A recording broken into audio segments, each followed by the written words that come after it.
Magandang hapon po mga kababayan. Nandito po tayo muli kay Ate Vina kasi kakumustahin natin yung mga bata, no? Kung ano na ang nangyayari sa kanila. Ay, ito pala sila. Hello, good afternoon mga anak ko. Good afternoon, Ate V. Mukhang bagong gising. Wow, mga bagong gising. Parang hindi pa makakibo kasi mga bagong gising. Bakit walang bunga to, Ate B? Inobos niyo na. Wala pa kami. Wala pang bunga. Bakit na iba na yung pintuan? May pintuan pala dyan? Yung open. Meron din palang pintuan. May pintuan na kayo. Hello, Mr. Ko. Ay, Mr. Ko na naman. Sinabi ko kayo ng mga anak ko. Ngayon naman, Mr. Ko. Nakikiaga ng Mr. Hello, Kuya. Merienda. Wala po. Anong oras na ba? Alas 4 na. Wala pang merienda? Magsasayang na po sana ako ng ano, panghapunan. Panghapunan. Ang aga naman. Anong Ay, ang dami namang tuyo. Ay, gwapo kayo. Anong isda ito, Kuya? Yung maliliit na yung mga madam. Mga bunog, mga kirit. Ang sarap nito kasi kayo lang ang nag-ano. Opo. Alam ko ng ulam nyo ngayon. Walaan ko. Bagoong. Kanina po Isda, sabi ko na nga ba. Ang sarap niya. Wala kayong ano ngayon. Wala kayong kuha ng parang. palay. Wala na po. Wala na. Tapos So ano na lang ngayon ang pangkabuhayan nyo kasi walang palay? Hindi pa ako makapagtrabaho. Napago po yung paro. Ay, Diyos ko na napako. Hindi makalakad na maayos. Bakit? Bakit napako? Saan kayo napako? Nung nagsayat pa ako ng ganito. Anong sayot? kumuha Yung nanguha ng ganyan? Diyos ko po, hindi nyo na hindi nyo nakita na may ano kayo. Tawag nito, napako kayo. Uminom kayo ng gamot. May binigay po dyan sa bakit-bakit. Yung May binigay na gamot sa center ng bakit-bakit. Mifenamic, amoxicillin para sa kirot at pamamaga. tapos na po yung isa. Oh, ay Diyos ko. Ingat-ingat din kayo, kuya, ha, sa susunod. Tapos, walang palay ngayon, hindi kayo nakakuha ng mga sobra-sobra. May bigas pa kayo. Meron pa po yung binigay niyo po. Ay, meron pa. Ayan po. Bakit ang ginawa? Andito, may isa pa po ito. Meron pa nakatayo. Ayan. Meron pa dalawa? O tamang-tama, pumunta kami dito kasi bawiin namin yan. Kasi kami naubusan ng bigas. No? So may dalawa pang natira. Isa lang po yung isa binili ko po nung binili. Bumili, binigay nino. Yung binili mo po noon. Tapos yung iba Okay. pinangbili ng ngero. Ayan mga kababayan, yung dala-dala po nating bigas na galing po sa ating sponsor, meron pa pong natira, ito nakatayo pa po. So, at nabigyan din natin sila ng pera, nahatiran din po natin sila ng pera, hindi nila inantay na maubos yung nakatayo nila nakaimbak na bigas. Bumili pa sila uli. Kalahating sakong bigas, kaya nagiging dalawa na. Pero yung mga kababayan kasi alam nila kung ano yung pangangailangan nila. Yung ulam madali ang pong hanapin, yung bigas kasi medyo mahal. So kahit meron silang pondo na isang sako, nabigyan po natin sila uli ng pera, bumili sila uli ng bigas, kaya dalawa na ang bigas nilang pondo. And then meron pa doon na hindi pa na. Tapos nakabili pa sila ng yero. Second hand po. Second hand na yero, binili nila. Ilang piraso, Ate B? 5. Ayan. Kaya mga kababayan natin, yung ating mga sponsor po, ang daming nabago, ang dami nating napasaya, no? Ang daming napasaya ng mga kababayan natin na tulad nila, na binigyan natin sila ng tulong na malaking blessing naman talaga sa kanila. At tulad nito, nakabili ng bigas, nakabili ng yero at unti-unti nilang napaayos yung kanilang bahay. Bakit ito nabalitan ng yero dahil sira na? Hindi po, plastic lang. Plastic lang, tulda. Oo, no. Ito ba yung tulda noon lang dito? Ito lang po bahay namin. Okay, opo. Kasi tulda po ito. Itong bahay nyo noon. Ito lang. Kalahati lang po. Pero Kalahati nung lang. nag-lockdown po, Inuunti-unti inyong gawa. hindi may tinutumba na mga kawayan sa Karayan, sa bakit kinukuha ko po. Kaya yan. Yung mga sobra-sobra, kinuha nyo para napatayo na unti-unti. Ginawa ko. So, ayan. So, ayan po, dahil sa binigay natin na galing sa sponsor, nakabili po sila ng yero. Na second hand na yero po. So, ayan. Mas ang dami. Uy, ang dami naman ito. Uy, Hindi lang po tama. Kukuha pa po ako pag uy kadaghan man ani dong. Ayan po mga kababayan, binigyan kami ng tuyo. Daing. Sila lang ang gumawa. Huli nila tapos binilad nila. Kaya ayan. Bawasan mo. Sige na, kalatiin mo lang. Kasi gusto ko lang matikman. Sige na para matagal-tagal niyong maubos. Ang dami. Hatiin mo iha. Anong minerienda niyo mga anak ko? Halika anak ko. Halika dito. Halika. Anong minerienda niyo ngayon? Wala pa? Kasi kagigising lang. Magsaing ka na sana. Malayo pa ang gabi, Ate V. Maaga po kami kumakain. Kasi Anong walang oras? ilaw. Mga alas 6 po mahigit. Alas 6 ng hapon, kumakain na kayo ng hapunan? Kasi walang ilaw po. Tapos, Oh, kailangan maaga kayo kumain kasi walang ilaw. Pagdating ng alas 7, tulog na kayo. Ang gising nyo, minsan ako po maaga po nagigising. Alas 4 po. Yung mga bata, pag gising na ako, gising na din. ang aga nyo palang matulog, ang aga din magising. So, wala kayong merienda. Nandito kami kasi magbibigay kami ng merienda sa inyo. Okay, sige. Surprise ang merienda namin. So, ayan, kasi wala kayong merienda ngayong hapon. No, kagigising nyo lang. Tamang-tama yung dating namin merienda time. Kaya, magmimerienda. Ang dami nyo ng bigas, Ate V. ulam na lang po. Ulam na lang. Punta sa mga dyan sa tubig-tubig yan. Meron na, no? May ulam na. Ulam na. Basta masipag lang, kuya, no? Dumiskarte, maghanap ng paraan kung paano makaulam. Malayo sa gutom, no? Ang dami nyo ng bigas, no? Pwede ba maghati tayo? Pwede. Wala naman po pagkuha ng suso ngayon. Wala na pong naman yung lag. Oh, wala Lagi nang ako pagkukuha na. nagtitinda ng suso doon sa Balongga.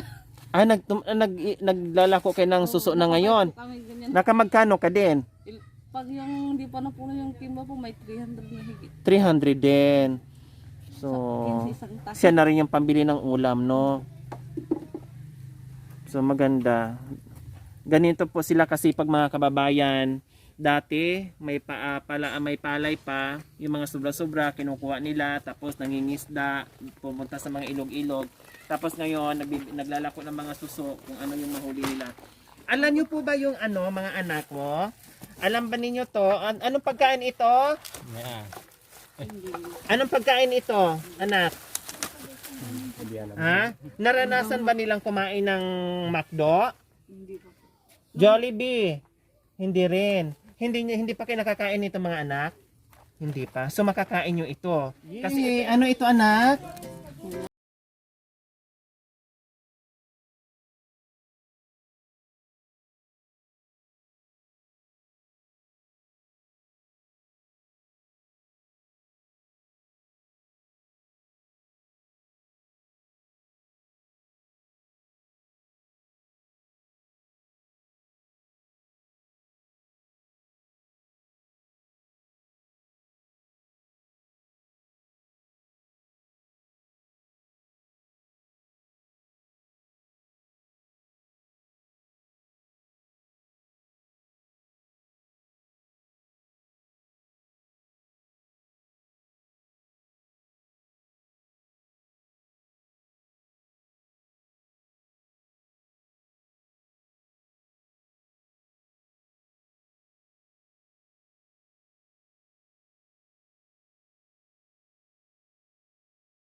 Ko. Manok. Nakakain na rin sila nito, Ate V. Mamayang gabi hapunan nyo. Nagsaing ka na, Ate V? Hindi pa po ako nakasain. Magsaing ka maya Magsaing. pagkatapos natin para dito na rin kami maghapunan, ha? Siguro mga isang kalderong malaki. Ha? Okay. Oh. Yehey! Ano ito? Kalbo! Ano ito? Laruan ko. Laruan mga anak ko. Tingnan, buksan nyo ha. Buksan ko. Kasi, ayan tingnan nyo mga anak ko. Oh, di ba? Malaro ano. Pero kakain muna kayo diyan, ha? Kumain muna kayo bago kayo maglaro. O sige, sa'yo yung isa. Sa'yo din isa, anak ko. Sa'yo din ito, ha? Oh, yung sopot kay Lakay. Konti lang picture. Konti lang picture. Sa bahay naman tayo.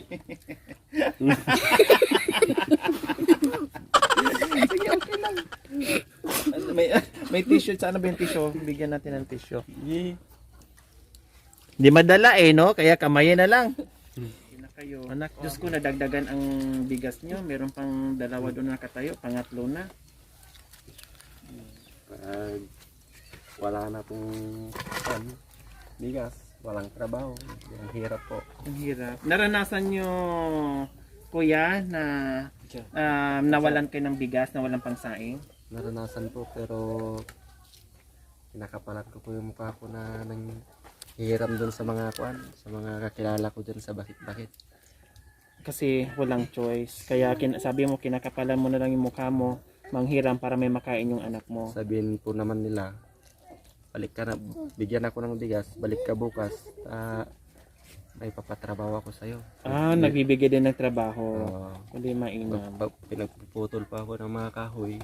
Tapos, susuhulan ka, bibigyan ka, Bibigyan, may pambili ka na ng bigas at ulam. tapos binibigyan pa ako ng mga yung hindi nilang ginagamit. Yung na mga damit-damit. Wow, ang ganda. So, ayan.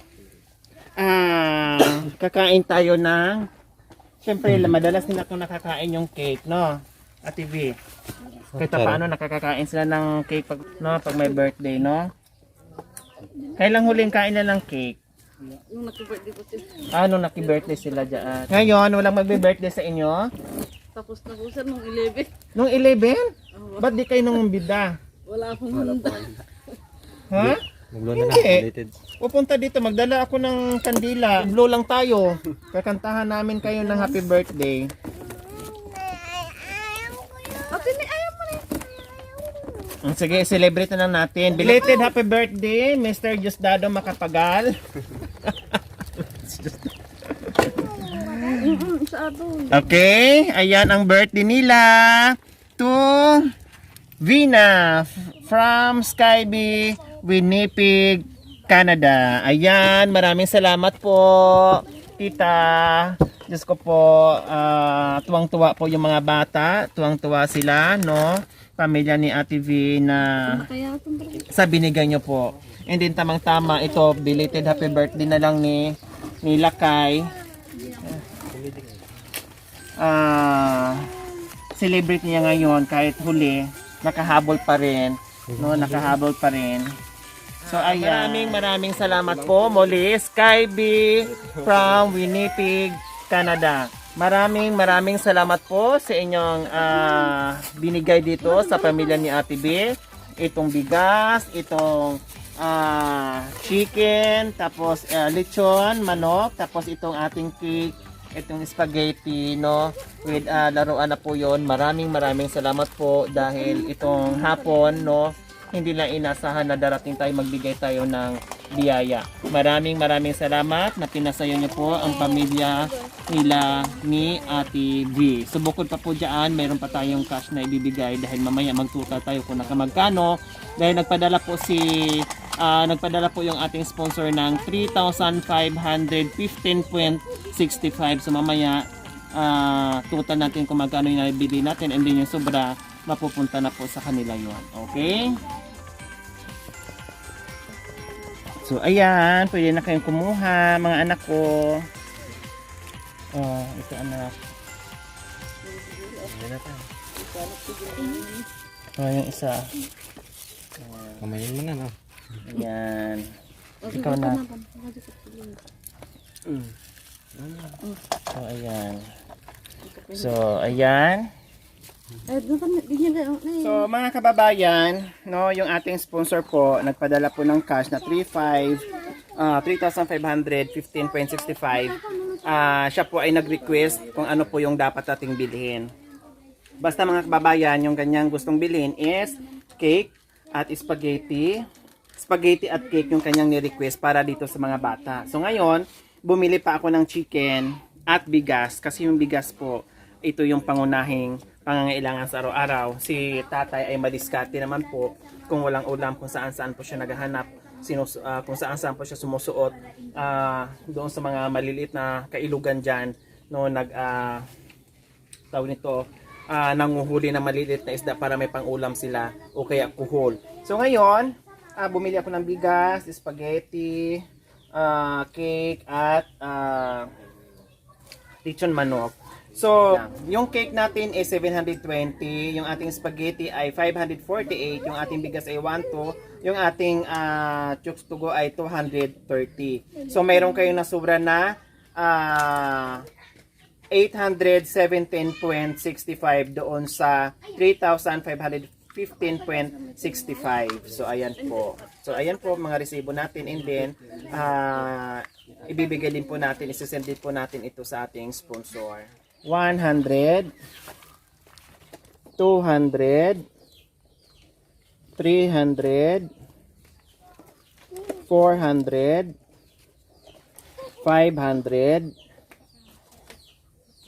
600, 700, 800, kulang ng 17.65. So,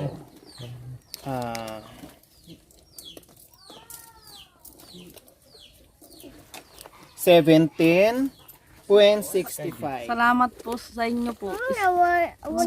Skyby po. Salamat po sa inyo kasi ngayon lang po sila nakatikim ng ganito. Sana po marami pa kayong mabigyan ng ganito mga biyaya. Tapos salamat po sa cash na binigay nyo po. Maraming salamat po. Kayo naman, Sir Ralph Ricto. Maraming salamat po sa naibigay niyo po na biyaya po para sa amin. Sana po huwag po kayong magsawang tumulong sa kagaya naming mahihirap. Maraming salamat po.